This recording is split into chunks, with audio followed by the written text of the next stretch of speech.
record. Oh, Yeah, that's fun. there you go. I figured out the recording button. Yay! All right. So, hi, my name is Amanda Bultemeier. I'm the interviewer.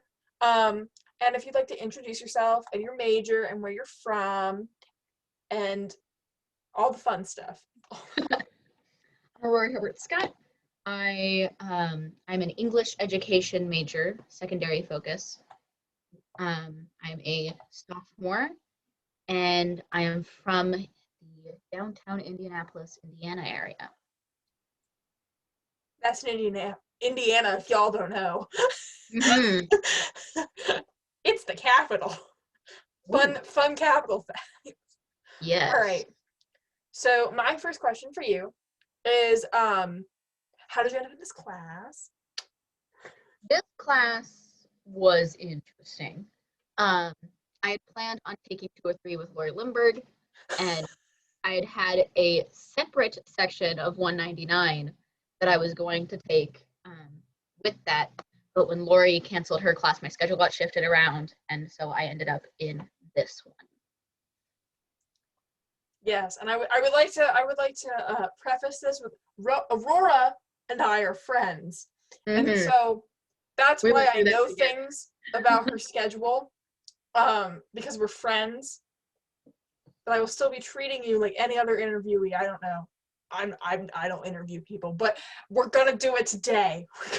Woohoo! Woohoo! So besides being in the schedule, is there anything about the class that you were kind of interested for, even though you had to end up switching your schedule in June after Lori decided to drop her classes? I was very intrigued by, because I don't know if you know this, when we initially signed up for the class, I was on my way to spend a summer out in Utah, and I, for that, decided to order all of my textbooks way in advance.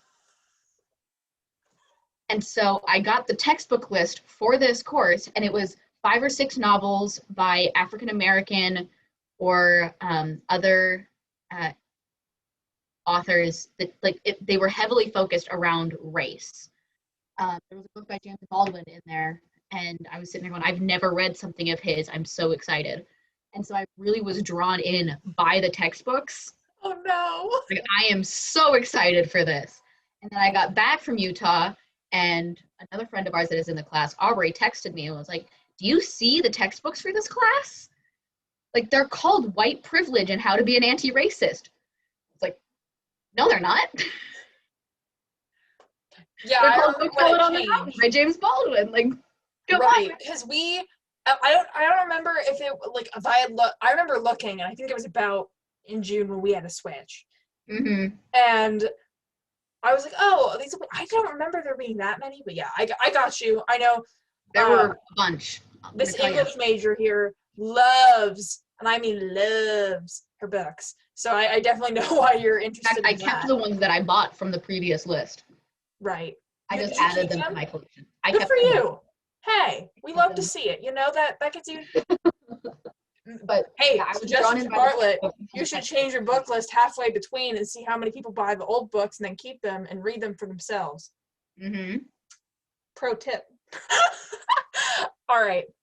So what did you expect coming in? Because apparently you had a very different expectation at the beginning in June than you did, like, right when you walked in. So when you walked in, well, zoomed in, and you saw me and all your friends, but, like, what did you think about the class? Because I get it, like, I'm incredible, but how did you feel about the class and not just me? With the new set of textbooks and the understanding that we'd be getting a lot of supplemental readings, I was cautiously optimistic, mostly because a lot of the conversations that I have with people about things like white privilege and race tend to become very heated very fast. And in an educational environment where you're supposed to be fostering a culture of diversity, and that includes with political views, I found it to be something where if this professor wasn't great at mediating conversation and discussion, I anticipated that it would get somewhat hostile towards some sort of person, whether it be a conservative, whether it be a person of color, whether it be a white individual. But I anticipated some sort of eek. That didn't happen in the first class, and I became much more optimistic, especially after taking and time to read some of the readings that we had to do. I became much more enthusiastic about the course in general because these readings were incredible. I loved them. Right. I definitely think the book list was great. I really enjoyed, especially the Kendi. Yeah. Oh my gosh. I recommend it to Kendi all had we don't understand. Kendi had such a good, tying it back between like his fight with cancer at the end and like his whole journey. Masterpiece. I'm sorry. I'm on like a little I'm on a Kendi trip. I'm sorry. I feel bad. This is your interview. This is not my interview. I already did that. Check the link below. I feel like I'm on YouTube. Anywho. All right. So since we've even talked about Kendi, let's just talk about Kendi. Like how did you like really feel about the books? Like what do you think you can take from the books? And like what did you like most about the books, I guess? Because you said you love them. I loved the books. I loved the articles. There were a couple of videos that we watched that were incredible as well. It kind of goes back a little bit to what I thought walking in with the book change, because I was completely unfamiliar with these books before I had to purchase them. I was expecting a lot of statistics, a lot of here's the margin of error, here's the statistically significant difference in white and people of color. Like there's a huge thing that you can just prove mathematically, and I was expecting a lot of that. And when we got into the readings, especially in the Kendi book, it became a lot of, this is my experience being a person of color. This is my experience dealing with microaggression. This is my experience with intersectionality. And I loved that they left the logic completely out of it and focused entirely on the pathos and the emotional effect that race and race relations can have on a person. Okay, fair enough. Now, how do you think this translates? Did any of the books, either Kendi or so White Privilege or How to Be an Anti-Racist, or even any of the readings, did any of those translate to you growing up in?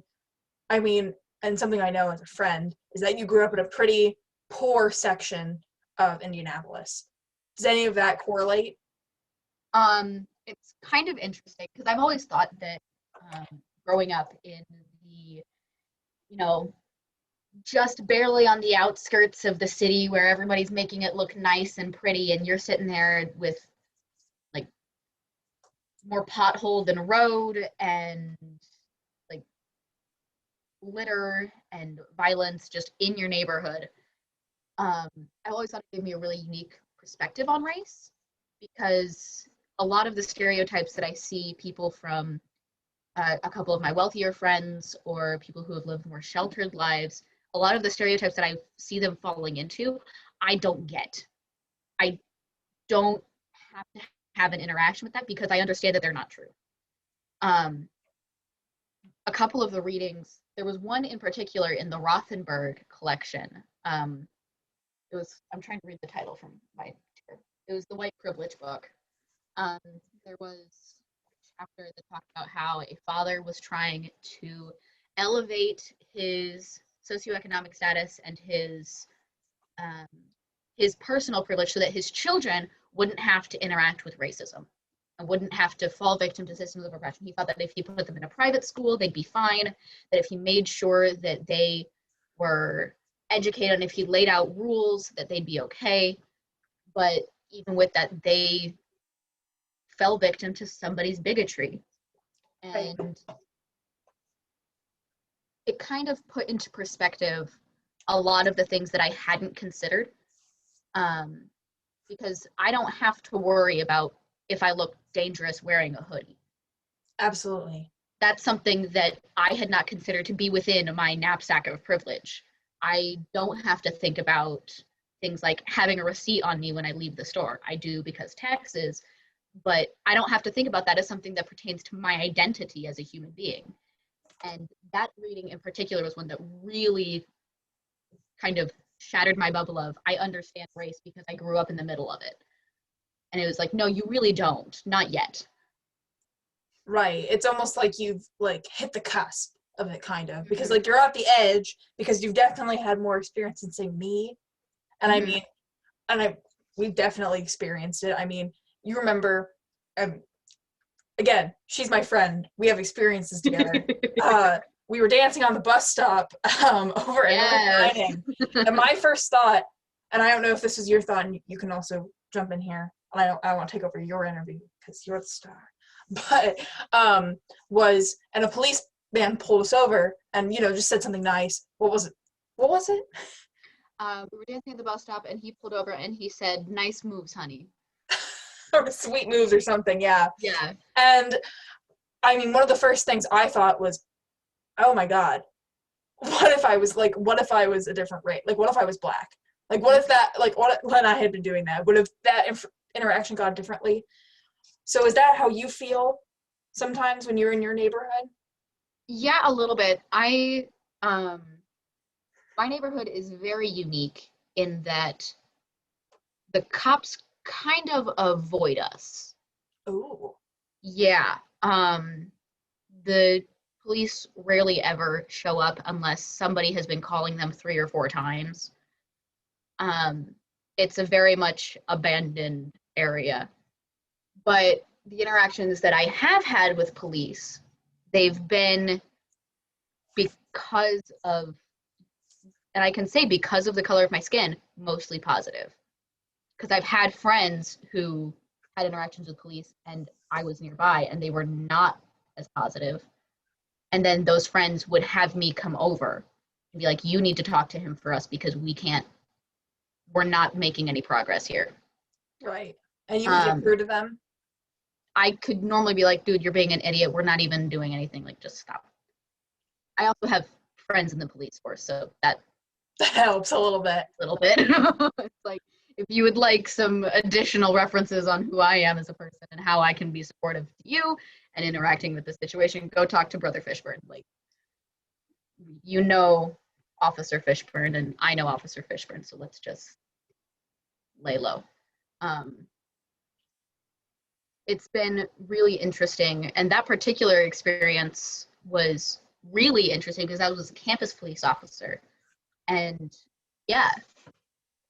Did you not know that? Did you not see? Oh, do you mean with us? Yeah, with us. Okay, that's what you're referring to. I thought you were referring back.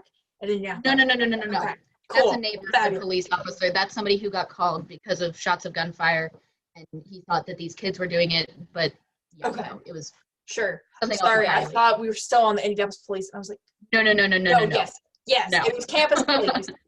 But when we were dealing, that was a campus police officer, and my first thought actually was, what is he going to say first?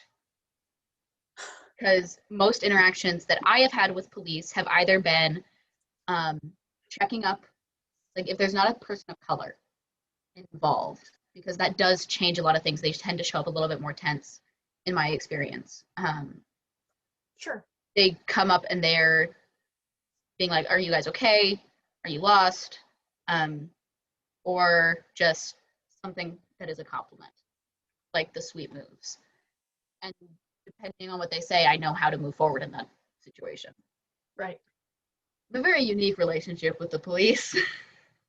Yeah, no, it's definitely more of both a mix of positive and negative, which is, I feel like most people are on one side of the spectrum, positive, negative. Yeah. Yeah, no. Definitely. And I think, I mean, it definitely crossed, as I said earlier, and part of my question is it crossed my mind of, would that have been different if I was Black? Yes, absolutely. If I was, yeah. And that's the sad part.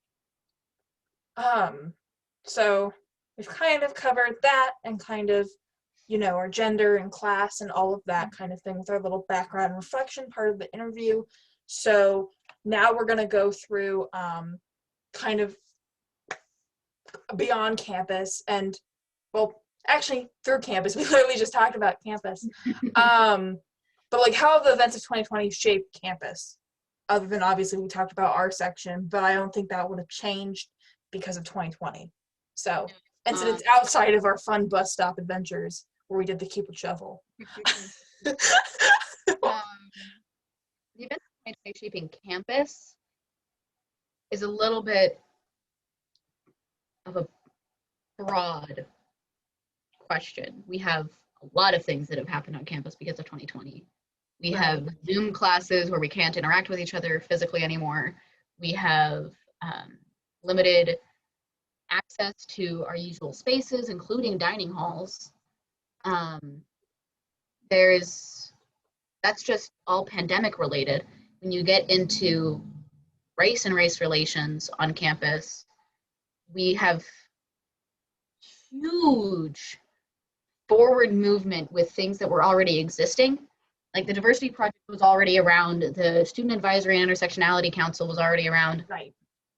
But because of 2020, they had a massive step forward, and teachers finally started listening because of the situation last semester with a student having the cops called on him. Right, I was hoping you'd bring that up. That's I don't know if anybody else knows this, but because of that situation in particular, professors now had to put into their syllabus a de-escalation policy.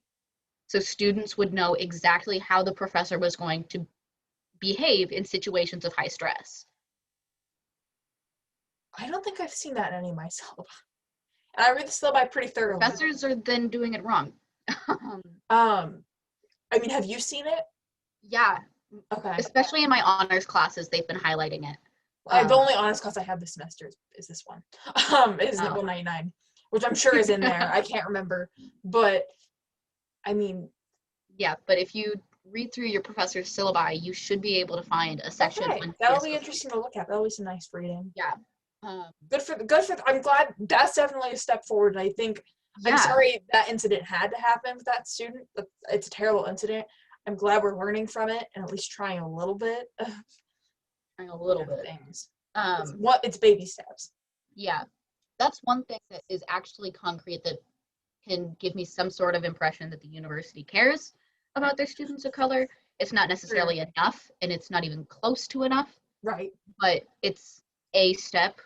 We're also seeing, especially like English major over here, I'm seeing a lot of more diversity incorporated into the literature that I have to read per class, which is incredible. I finally get to be assigned stories with people of identities that I may not completely understand. So my question then for that, and specific to your major, is have you had any classes that aren't necessarily like, like LGBTQ, like, because I know English majors have like LGBTQ, like literature as like an option, or I'm sure there's Asian American literature or African American literature, or, Britain or something like that. Have you, I don't know, I'm just naming off like just certain groups or sections or like nationalities. Have you, like, has the curriculum of like your basic English classes, your 103 or 104, or the basic ones in the English, like the English pathway, have they diversified? Yes. This class I'm about to mention is especially interesting for me because a couple of my friends took it last semester. Oh. And when they came out of it, they found it to be incredibly restrictive in terms of the identities that it would put forward in literature. Can you give me an example? Like, do you know what books? I don't know the specific books. I know that a couple of the readings that transferred over to this semester, like The Yellow Wallpaper by Jamaica Kincaid. Wonderful piece, by the way, highly recommend. But this professor had a harsh tendency of only incorporating into her curriculum feminist literature. Only things that were about women. And if it wasn't about women, or if you could make an argument that it wasn't about women, The Yellow Wallpaper is a good example of this, of it being about mental health. And if a student tried to argue that it was not about women, they would get a lower grade on a paper. And that was something that was incredibly isolating to some of my male friends that were in the room, and that really closed off her classroom. And she got feedback from students saying, hey, what the heck? So this semester, we saw the incorporation of... Was this the same professor? Same professor, yes. There was the incorporation of Passing, which is an incredible book. We had a higher emphasis on queer lit, and there was an incorporation into our final project that we are required to incorporate work from several different poets. Our final project is a poetry collection. And we are required to put in work from poems that range in various identities to support the idea that we put forward. Fabulous. So my question for you is, I know you talked about, obviously, this professor, she, you know, if you didn't talk about feminism or some sort of women's rights, it was lower. Would that happen if someone talked about, because I assume that I assume that it wasn't just white women in all these books last semester. I like to think, I hope not. I would also hope not, but I do not. You don't know? Okay. So you can just comment. Last thing is about a African-American woman who can be perceived as white, but okay. There's so did racism definitely have a layer to that. Like, was there anything about like, you know, if someone addressed it as racism instead of? I don't know if anyone addressed it as racism. I don't know if racism was something that I guess it's still important. I guess it's still important to note that she did. I'm so sorry. I'm talking over you. You're good. You're good. I guess it's still important to note that she didn't let other people's, like, she not only talked over other people's, you know, like, opinions and, you know, about other things, because you can't just have more. There's always going to be some other theme. It's not just about women. Mental health, like you said, I'm sure there are other things that people comments on. And I guess maybe the exclusion, because it's solely focused on women, even though it shouldn't be, I assume race was kind of marked out a little. I would not be scared to make that general assumption, but because of some of the events that have happened this year, she incorporated race and diversity into her curriculum at a level that was incredible and really seamlessly done as well. That is good, and that's proof that people can change, and like people can help, and just that little step, just changing the curriculum just a little bit. I mean, it does wonders. So that's really that's a positive impact. That's really good. I'm really glad. So other than that, have you been involved in any anti-racist actions or activities this year? I've done my best. This semester has been highly stressful for everyone, and I'm not going to use that as an excuse, but I will say that there was it was called Talkback following some events. With the Honors College, for everyone who doesn't know, this was an Honors College meeting with the dean in which students could say things. And so how you can explain your experience, I guess. Yeah. It was specifically in relation to surrounding the election. There was a major Trump caravan that was parading itself around campus and harassing students verbally, and things were thrown, so also physically. And the Honors College put together this way for the students to come up and yell at the dean to stop ignoring it, essentially. Not that he was ignoring it, but he definitely, to the perception of students, was not doing the correct amount to acknowledge it. And that was something that I went to because I was stuck in the middle of the Trump caravan in a vehicle. And so I got to watch the whole thing from start to finish and couldn't really do anything about it. Do you want to explain like what you did in response to the Trump caravans? So I was in and again, I only know this because we're friends. I was in a small little Honda with a friend of mine whose name is Emily, and she had heard about the Trump caravan from because this was not the first night that they had been there, and so she kind of understood what was going on, and I was sitting there just in the middle of it like, oh my word. So initially we would just as we drove by students be like, do you need an out? Like, first thing that we did, just, do you want to get in our car? We can give you a ride. But as students became more and more wary of us, not that I can blame them for us being in the middle of a Trump caravan, we would, as the Trumpians, shouted racial slurs and horrifying things. So you heard the slurs and things like yes. that. It wasn't just they were Oh drunk. yeah. Okay. Like this wasn't a soft thing. They were loud. Oh. I just thought they were just driving around. I didn't know that you no. There was things. Yeah. It was didn't see violence, did you? I did not see violence. I did see a car crash. Oh, yeah. Yeah, that was not fun. But to kind of counteract the bigotry, Emily had the idea to shout our own things out our window, and that would be statements such as "be safe," "you are loved," and "you've got this." And as we drove around stuck in the middle of a Trump caravan, we would just finger guns to students and be like, "You got this," or "You're loved, stay safe tonight." And the experience of being in the middle of it sucked, but it felt like we could do something just by being a little bit of wholesome. Right, and showing that you support people who are being victimized, or even just, are just there, that aren't involved. No, you did a good thing. On record, you did a good thing. It was very nice. I think it's a very wholesome story. I mean, obviously the situation was not wholesome, but I think it's just a little flicker of good that had to come out. Unfortunately, a very could have been avoided terrible situation. Yeah.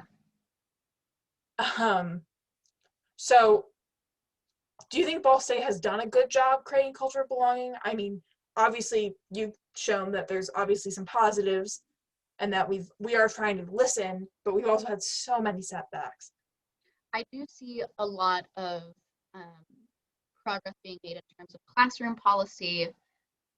Basic pedagogy of teachers has been slowly but surely molding to be more inclusive. The big problem that I see is on the campus-wide scale of there was a Trump caravan and the UPD didn't view it as a threat. For those that are unaware, there is a system considered, violent. The fact that they were going around and, yeah. Well, yeah. For the uninitiated, there is a system on campus for students who live here in which the university police department will send updates via email and text message if there is something threatening happening near or on campus. Right. And so many students were unaware of the Trump caravan and of the harassment and assault that was happening because the UPD did not send out a notification saying, "Hey, this is happening." Yes. Where did you hear it from? Because I heard it from Snapchat. I was there. Besides being, I know you were there. Were you there back, like, right when the first incident happened? Or I thought I was not there for the first one. The first one I heard about from a friend of mine who is a co-president of the Residence Hall Association. He posted on Facebook something saying, "Hey, this is happening on my campus and the university isn't doing anything." Right. So it sounds like, and I feel like most students who didn't see it heard about it from social media. Again, I found, people absolutely on Snapchat saying stay safe, don't leave the room. And how did you feel? Obviously you went out and did something, but other than that incident, did you kind of stay away? Or like, because I know for me, I just kind of locked myself in my room, went to the dining halls once to get 2 meals, and yeeted on back to Kinghorn. I didn't actively avoid them. I also had very little cause for interaction. The first couple nights that it happened, other than the one time that I was stuck in the middle of it, I was just doing homework in my room all night. So, I mean, I wasn't avoiding it, but I also didn't interact. And then, so I have a question then. How do you think things would have changed if we were not in a COVID world where, we can't really meet in public, everything's done on Zoom? How do you think these Trump caravans, do you think there would have been more of an opposition? What do you think would have happened? I think there would have been more harm. Students would have been out and about. It was only, what, 6 o'clock at night? And like that is exactly the time that most students go and get their dinner. Some students are getting out of class at 6. Some students are heading to class at 6. Like, campus would have still been abuzz, and there would have been a lot more harm inflicted. If they had chosen to still do it at that time. Mm-hmm. Yeah. No, I didn't even consider that. That's a very good point. Yeah, no, I really like that answer. Okay. So overall, your kind of take on it is, yes, we're getting better, but we need to do, like, we still have a long, long way to go. The progress that I'm seeing is at the lowest level. It's in classrooms. It's something that teachers and professors implement with or without support of the university. Right. So we've really excelled in some areas, and we haven't changed in others. We need the bigger areas to be stepping up. We Yes. need the university, the board of trustees, the President Mearns to actually do something and not just say they're doing something. Security. Mm-hmm. Yeah. Yes. Absolutely. That is very good. I love that. So now we're going to get on to the class and the future. Okay. What is this course meant for you personally? Ooh. I'm not going to say that I have an emotional attachment to my course. I tend to, with this course,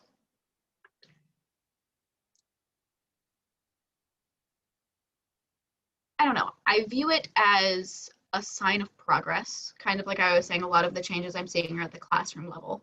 And I acknowledge that that is progress, and this course is a manifest of that.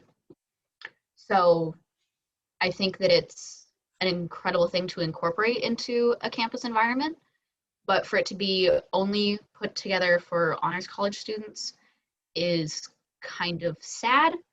Students across campus need this, and I think that, I guess if the course is going to mean anything, they have to be continuing it, they have to be improving upon it, and they have to be making it more widely available. I agree. That's all very good points. Do you think that a class like this with similar content, or, it could be a little bit broader to kind of, kind of not just African Americans kind of at the forefront, but kind of all of these kind of issues? Do you think that should be required in core instead of, say, gym?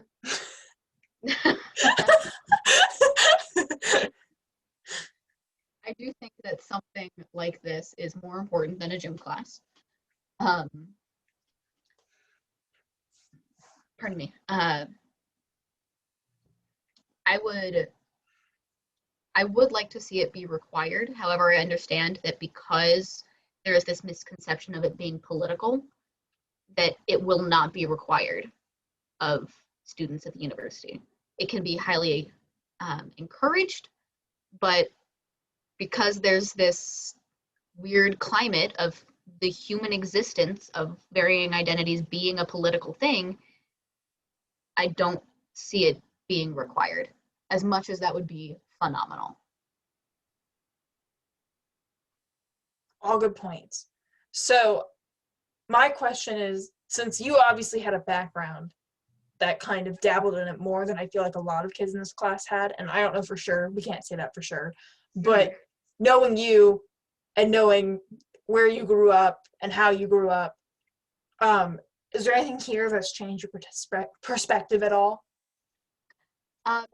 Definitely that reading that I mentioned earlier. A lot of the readings kind of brought to my mind to how deep racism goes. Like, I've always had a general understanding of institutionalized racism, about how the effects of the history of our nation affect people right now. And I've had a good, solid understanding of that just because where I lived. Right. But I never fully gave my attention to, and that's on me, the ideas that are the day-to-day, something that's not institutionalized, day-to-day impact of race. I never took time to consider intersectionality. I never took time to fully understand microaggressions as much as I understood them to a little bit. I didn't take the time to do that. And I think that this course really forces you to push through the, I just don't have time to deal with this right now. Right. Because racism is a hefty thing that a lot of people are just like, I don't have time to deal with this right now. Mm-hmm. And that is honestly an excuse, because it's an important thing and you need to make time to deal with it, because Absolutely. you deal with it.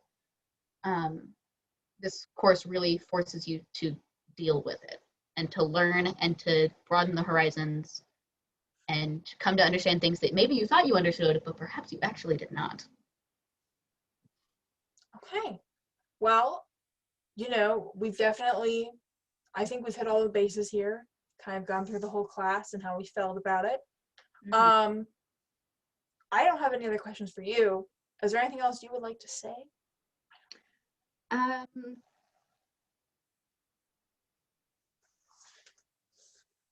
If this was something that, you know, certain individuals within our university structure would see, I would say do better, but I don't think they're going to see it.